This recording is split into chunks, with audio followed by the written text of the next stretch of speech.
This is Fothentic History.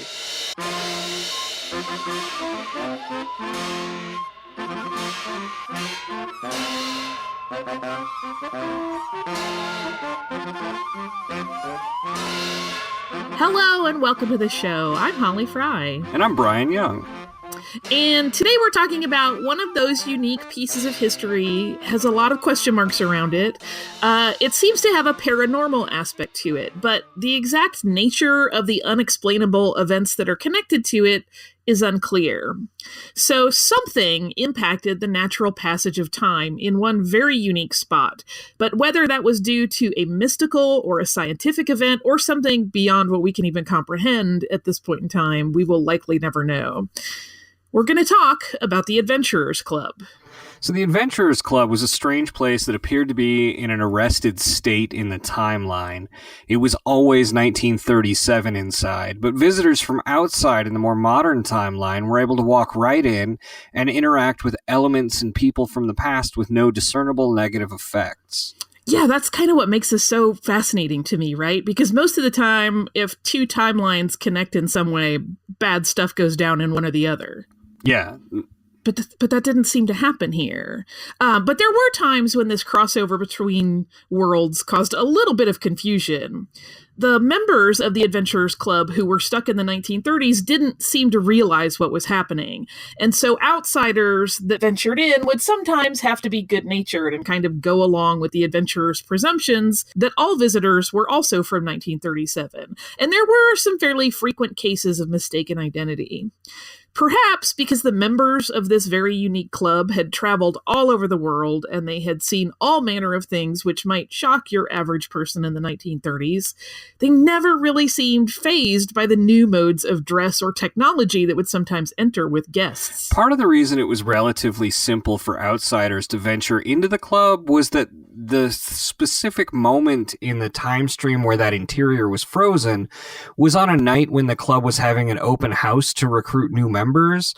And so, as such, it just wasn't odd for new faces to be seen, and everybody who visited was greeted very warmly as, a potential future comrade. One of the things that would happen on this night that club members would do is they would teach the new initiates the Adventurers Club Creed, which goes, "We climb the highest mountains just to get a better view. We swim the deepest oceans because we're daring through and through. We cross the scorching desert, martinis in our hand. We ski the polar ice caps in tuxedos looking grand. We are reckless, brave, and loyal, and valiant to the end. If you come in here a stranger, you will exit as a friend. Kungaloosh!"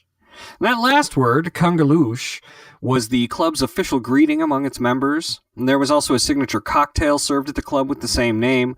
The meaning of Kungaloosh is mutable. It suits a variety of situations and could be used as hello, goodbye, you have a bug on your face, I need another drink, anything. Yeah, it's kind of fascinating because when you would see members interact, they didn't seem confused by what either any of their friends were saying when they said Kungaloosh, but to an outsider, it was like, how do you know he wants another martini? They just knew. And in addition to this greeting and creed, the club also had its own motto. Some days you eat the bear, some days the bear eats you, but always dress for the hunt. Entering the Adventurers Club, visitors would encounter a small maitre d' stand, but it was rarely manned, and the area that the entry opened into was called the Zebra Mezzanine. It was, as the name suggests, not a room, but an open level that overlooked the main salon below. Yeah, the Zebra Mezzanine was kind of the top floor of the whole thing. And to get to that main salon, visitors had to walk around to the back of the Zebra Mezzanine and then down a flight of stairs. But that walk was a fascinating one because the mezzanine was filled with framed photographs of the members, often taken during their many globe-trotting adventures, and they all had these cute little notations. One of the people that was frequently seen on the upper mezzanine level was the club's butler named Graves. On occasion, Graves would present visitors with messages and fancy envelopes offered up on a silver tray. The exact contents of these notes were known only to the recipient. However, some such notes have made their way into the hands of historians, and it appears they were notes from various members to other members. Graves, it seems, might not have been great at recognizing people and thought he was delivering these missives to the correct people. So one such note read, from Sedgwick, somewhere east of Jakarta, sometime after Christmas, to Dr. Gabardine, although the outer envelope spells it Gabardine, the Adventurers Club. Dear Doctor, may this letter find you well. Personally, I've seen better days. As you know, the expedition turned a difficult corner once we left Jakarta. Seems someone tied Kabi's bootlaces together and then cried fire. He's been in a nose brace for several days now, and I feel for him every time he sneezes. We've all been tested by pain and aggravation. Poor Cranfield has suffered the worst. His athlete's foot is now merged with his chapped lips so that he currently resembles a glazed donut that's been left out in the rain. Still, the men have not lost hope. Hope left on his own accord with a Naguri priestess that wanted to see Rio. We never should have brought those travel brochures.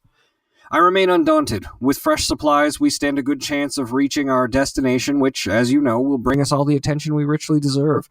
Plainly, the immediate need is financial. Your generosity at this point would not only ensure the success of the expedition, but would guarantee you a Christmas card every year for the rest of your natural life. Make arrangements with Hathaway Brown. He's an idiot but knows how to fly a plane. I knew I could count on you. Desperately yours, Sedgwick. And this is one of those situations where, as we mentioned earlier, the people that were visiting the Adventurers Club kind of knew they had to be good-natured about this. Like, they couldn't say, hey, I'm not the person you're looking for, because that might have upset things considerably. But instead, they would just kind of go along with it. And because this day seemed to reset over and over, there never was really any problem. In addition to Graves the butler, there was also a maid in the club, or rather, maids plural. While they all dressed the same, and you generally would only see one of them on any given visit, there were a number of different maids on staff. Taking the stairs down from the mezzanine level led visitors into the main salon, where seating was available. The main salon was often used for announcements or activities, and an oversized statue was the centerpiece of the room. The name of the statue isn't known for certain, but some historians have claimed it was Zeus Goes Fishing. Others assert the true name was God with Rod. Two other prominent elements in the main salon were a massive stone face representing the goddess of women, named Babylonia, and a mounted animal head called the Yakuz. Both of these items would occasionally speak, frightening and delighting open house visitors in equal measure. It remains unknown what sort of mystical force animated them. There was also a bar in the main salon and then doorways that led to several other rooms. The entire space was crammed with artifacts and treasures. The mask room was often the source of much speculation as to its possibly paranormal contents. Many visitors reported seeing objects come to life in there, and of particular interest were two masks named Arnie and Claude, who were documented speaking on several occasions. The treasure room, unsurprisingly, contained some of the most impressive items in the collection. Like the mask room, odd things were reported happening in the treasure room, including a genie's head appearing from time to time. That genie's name was Beazle. The library was a large space with its own bar, and in it, club members would entertain one another with performances. An organ in the library was allegedly haunted by an entity named Fingers Zambezi, and it would serve as accompaniment to the various shows. There were some very talented singers among the club's regulars, which brings us to the members who were part of this off-time hiccup phenomenon. The club's president was Pamela Perkins. She wore an embroidered sash with her title on it so newcomers could easily identify her. Other members of the club's administration were the treasurer, an ichthyologist named Otis T. Wren, and the club's curator, Fletcher Hodges. Emil Blehall was a sort of junior member of the club, originally from Ohio, who seemed poised to really emerge eventually as a prominent member. There had actually been a bit of confusion for a while about his identity, as some visitors were vehement that they had recalled seeing a man with his same name who was clearly a different person roaming the halls in the days after the property was rediscovered. We're going to talk about that rediscovery in a little bit. But eventually, both men were seen together, and the confusion was cleared up. One was Emil Blehall Sr., and one was his son, Emil Blehall Jr. It seems as though any establishment that caters to adventurers has to have a rake, and the Adventurers Club was no exception. Hathaway Brown was an aviator who belonged to the club, and seemed to be somewhat obsessed with making sexual innuendos. Yeah, lovable to some, probably quite irritating to others. Similarly necessary for a spot that contained so much mystical energy was a fortune teller, and Madame Zarkov provided that, and she wasn't seen as frequently as some of the other members, but when she wanted to make her presence known, it filled a room. One of the most entertaining members of the club was Samantha Sterling. Samantha was the well-heeled adventuress in her own right, but she was also a cabaret singer who entertained the prospective members during the open house. Samantha's legend has continued, and her name often pops up in surprising places. There's actually a cocktail named after her in the menu that in the bar that now stands on the site of the old Adventurers Club. Yeah, we're going to talk a little bit about that, what has happened to the Adventurers Club and why there's something else there now in a moment. And you might be wondering why or how a mysterious club like this could just pop up in Florida, of all places. And perhaps we can better understand that phenomenon by looking at the location's history. And this is, we should say, in many ways, an oral history. There were once markers in the area that identified it as a historic site and noted facts about its history, but those are, unfortunately, long gone. As such, people who remember that information are the ones who are left to pass it down. So, the story goes that a paddle steamer arrived at Lake Buena Vista, a body of water there in the Orlando area, in 1911. The steamer was captained by a man named Meriwether Adam Pleasure, and when he saw what he believed to be an island there in the lake, it was actually part of the surrounding land structure, he felt that it was exactly the home he'd been looking for. Meriwether Pleasure, who was seeking a spot to set up a sail manufacturing enterprise, was an inventor and a bit of an eccentric, but he was also a visionary. Where others might have looked at that undeveloped land and seen nothing of note, he saw potential. He envisioned a place where he could set up scientific laboratories for research and invention, and he could set up this sail manufacturing plant, and a place where like-minded folks could socialize and grab a meal or a drink. It was going to be like a sort of nirvana for the curious. Legend had it that as he exited his steamer and jumped to the shore, he cried, "Fun for all and all for fun." The steamer would remain his home. He lived on it with his family, and he and his wife Isabella had 3 children, Stuart, Henry, and Miriam. Meriwether's sail business boomed. Pleasure yachts at this point in time were surging in popularity, and he was able to supply the wealthy with high-quality sails and use the profits from his business, Pleasure Canvas and Sailmaking Limited, to fund his development of what he started to call Pleasure Island. And then World War I began, and the need for additional canvas caused Pleasure's fortune to grow rapidly, and he was able to quickly grow the island's infrastructure and development projects right along with it. But he also accumulated a lot of stuff as his business grew, and he built a luxurious home there on the island's edge. But even then, it was overflowing with curiosities that Meriwether Pleasure had gathered from around the globe, and his book collection exceeded his storage options. And that was the catalyst that led to the construction of the building that eventually housed the Adventurers Club. The books and the curios and difficult-to-categorize oddities were all moved to the new library that Pleasure built, and soon his adventuring friends started to congregate there to socialize. As the demand for yacht sales declined, Meriwether Pleasure, who had no need to worry about money now, took advantage of the extra free time to go on even more trips around the world. But he always returned to the Adventurers Club to tell his cohorts what he'd been up to in his own adventures. Meriwether became obsessed with this idea that the planet's power could actually be harnessed to create energy, and eventually he turned most of his factories into nothing but laboratory space. In 1937, he had a building constructed that was known only as Building X. This was the home of a project aimed at developing a wind-powered flying machine.